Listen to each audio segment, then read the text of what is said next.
pembahasan belum di depannya mobil waktu dia redam.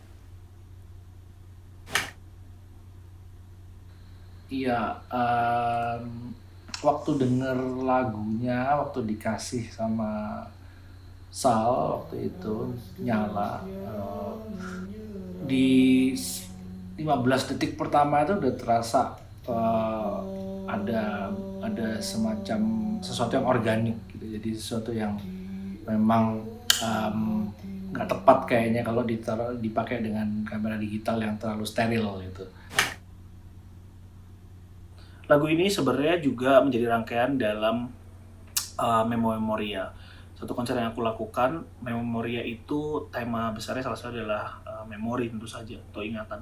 Menurut aku ada hal-hal yang di dalam kemajuan digital ini dan keajaiban emulasi yang ada masih belum bisa menggantikan film analog gitu. Rasa, tekstur, perfection yang hadir di dalam hasilnya, hasil gambarnya gitu.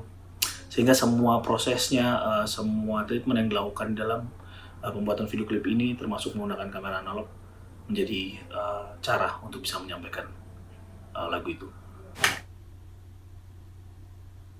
Pertama-tama mungkin kita harus tahu dulu bahwa Edwin sebagai sutradara atau seniman memang punya karakter yang sangat kuat, yang nggak selalu tapi sering menggunakan medium film. Dia juga antusias terhadap medium celluloid. Jadi saya sudah tahu bahwa pasti ketika setiap mau bekerja dengan Edwin memakai film baik 16 mili atau 35 atau mungkin 8 mm itu adalah salah satu pilihan yang akan diberikan oleh dia gitu.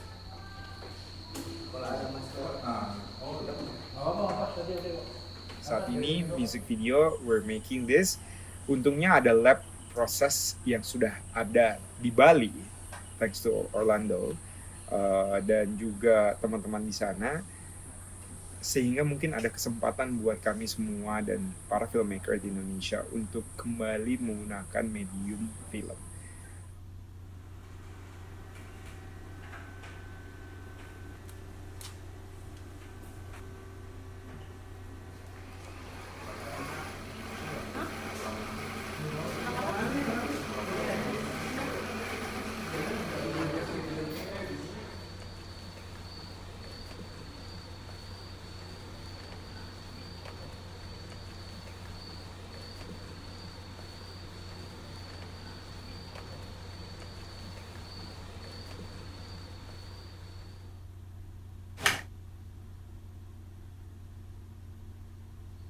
It's a totally different game. Jadi kita benar-benar harus tahu the art of anticipation. Kita harus tahu menjadi terbiasa dengan bekerja dengan pola pikir yang nggak pendek gitu. Oke, coba latihan dulu yuk. Jadi selalu panjang. Nah itu yang sebenarnya pola pikir itu yang aku bawa sampai bahkan ke teknologi digital sekarang sih. Ya memang kita ditanya bersemangat sekali itu dengan project dengan celluloid ya, of course gitu, karena satu ya it's like the old time gitu kan. Kedua aku senang banget karena tiba-tiba semua orang konsentrasi penuh, tiba-tiba semua orang itu sangat concern dengan berapa stok film yang kita punya untuk project ini, berapa banyak take yang kita boleh ambil dan segala macam gitu. Itu yang membuat aku senang banget. Jadi ngeliatnya nggak hanya untuk aku sendiri, itu bahkan dari semua departemen yang ada, khususnya di project ini tuh tiba-tiba kita semua conscious gitu tentang masalah itu. Mungkin orang luar melihatnya itu adalah sebuah keterbatasan, tapi untuk kita itu adalah sebuah perimeter sebenarnya. Gas clear. Thank you. Nah, itu saya rasa tantangan yang menyenangkan sebenarnya gitu. Saya selalu senang gitu untuk punya semacam limitasi gitu ya, jadi nggak yang hura-hura terus gitu. Mungkin di digital kita serasa nggak punya beban gitu. Di sini saya merasa ada semacam tanggung jawab gitu yang memang menuntut kita untuk lebih efektif dalam penggunaan materinya, film stock, supaya nggak berlebihan. Kita ditaruh di situasi yang bukan yang tanpa batas gitu, sesuatu yang punya batas. Saya senang sekali itu dibatasin sebenarnya. Saya rasa seni itu juga memang tentang kebebasan gitu ya, tapi juga ada keterbatasan juga yang membentuk karakter dari karya seninya juga kan, atau kayak karya film gitu ya. Kedua medium itu sama-sama penting ya untuk coexist gitu, untuk sama-sama bisa dipertimbangkan sebagai pilihan membuat film ya, atau membuat karya audiovisual gitu.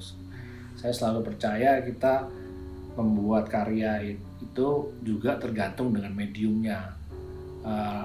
Saya selalu memudahkan menganalogikan pekerjaan bikin film ini ya sama seperti pelukis yang boleh memilih dengan cat air, boleh memilih dengan cat minyak, yang masing-masing punya karakternya gitu. Yang dan saya rasa pelukis nggak harus terbatas dengan harus pakai cat air terus gitu. Memang dia mungkin punya skill tertentu yang condong ke cat air, tapi beberapa karyanya juga saya rasa bisa mendapatkan keuntungan dari karakter medium yang juga berbeda gitu. Dengan menggunakan film mungkin kita bisa membuat sebuah film yang punya corak atau gaya yang tentunya berbeda dengan penggunaan dengan digital gitu ya. Saya rasa kita semua cukup paham juga gitu bahwa sinema itu ya juga tentang cara bertutur gitu, kayak gaya bahasa gitu, dan bahasa kan kita selalu indah gitu ketika melihat ada perbedaan. Bahasa Indonesia aja ada banyak macam-macamnya gitu ya, bahasa di Indonesia, belum lagi ada dialek juga gitu. Saya rasa saya selalu melihat penting itu untuk ada keberadaan film seluloid ini ada di sekitar kita sebagai pilihan juga gitu, bukan sesuatu yang nostalgic gitu, bukan sesuatu yang romantis, tapi sesuatu yang memang perlu ada sebagai pilihan.